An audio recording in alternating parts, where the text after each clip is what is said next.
প্রধান উপদেষ্টার পদত্যাগের গুঞ্জন গতকাল থেকে শোনা যাচ্ছে। আমি বিষয়টা এভাবে বলি যে কালকে আমাদের মিটিংয়ের পরে অনেকক্ষণ আমরা আলোচনা করেছি, কারণ আসলে আমরা দায়িত্ব নেওয়ার পর থেকেই আমাদের তিনটা মোটা দাগের দায়িত্ব এবং তিনটাই কঠিন কঠিন দায়িত্ব।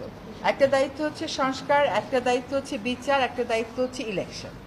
শুধুমাত্র ইলেকশন করবার জন্য তো আমরা দায়িত্বটা নিইনি, যেহেতু আরও দুটো দায়িত্ব আছে, আমরা সেগুলো আসলে পালন করতে পারছি কিনা।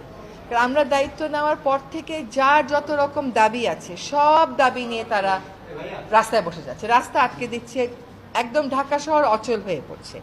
সেই অচল অবস্থা নিরসনে আমরা কিছু করতে পারছি কিনা। তো এইগুলো আলোচনা করে যেটা আমরা চিন্তা করলাম যে আমাদের এই দায়িত্বটা কিন্তু জাতীয় দায়িত্ব, এবং আমরা তো আগে থেকেই বলছি যে আমরা ক্ষমতা নেইনি, দায়িত্বে আছি।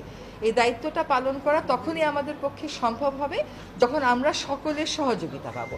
প্রত্যাশার বিষয়টা এক, আর দায়িত্বটা আসলে পালন করতে পারার বিষয়টা এক। প্রত্যাশা অনেকই থাকতে পারে, কিন্তু আমার তো একটা এনাবলিং এনভায়রনমেন্ট থাকতে হবে এই প্রত্যাশাটা পূরণ করার জন্য। তো আমরা চিন্তা করেছি যে আসলে আমরা পারছি কিনা। এই যে প্রতিবন্ধকতাগুলো হচ্ছে আমাদের এই বড় দাগের তিনটা দায়িত্ব পালন করার জন্য, এই প্রতিবন্ধকতাগুলোকে আমরা কিভাবে মোকাবেলা করব, আদৌ মোকাবেলা করতে পারবো কিনা, যদি মোকাবেলা করতে পারি কিভাবে করব, যদি মোকাবেলা করতে না পারি তাহলে আমাদের কি করণীয় হবে, আমরা সকলে মিলে এটা চিন্তা করছি। আর প্রধান উপদেষ্টা যদি কোনো সিদ্ধান্ত নেন কোনো ব্যাপারে, আমি প্রথম থেকেই বলে এসেছি যে উনি একটা সময় দিয়েছেন, ডিসেম্বর থেকে জুনের মধ্যে নির্বাচন হবে, তার একদিনও এদিক সেদিক হওয়ার কোনো সুযোগ আমাদের পক্ষ থেকে নেই।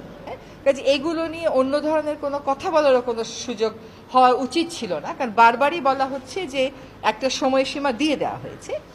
এখন কিছু কিছু গুরু দায়িত্ব তো আছে, সেগুলো পালনের সাথেও তো মাসের একটা সম্পর্ক থাকতে পারে।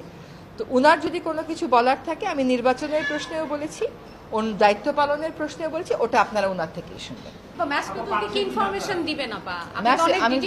না, ম্যাস পিপলকে একই ইনফরমেশন, যে আমরা যদি আমাদের দায়িত্ব পালন করতে পারি তাহলেই আমাদের দায়িত্বে থাকাটা প্রাসঙ্গিক। যদি দায়িত্ব পালন করতে না পারি, আমাদের যার যার নিজস্ব অনেক কাজ আছে, তাহলে দায়িত্ব পালন করাটা আর প্রাসঙ্গিক থাকলো কিনা। আমরা দায়িত্ব পালন অনেক প্রতিকূল পরিস্থিতির মধ্য দিয়ে তো অনেক দূর এগিয়েছি।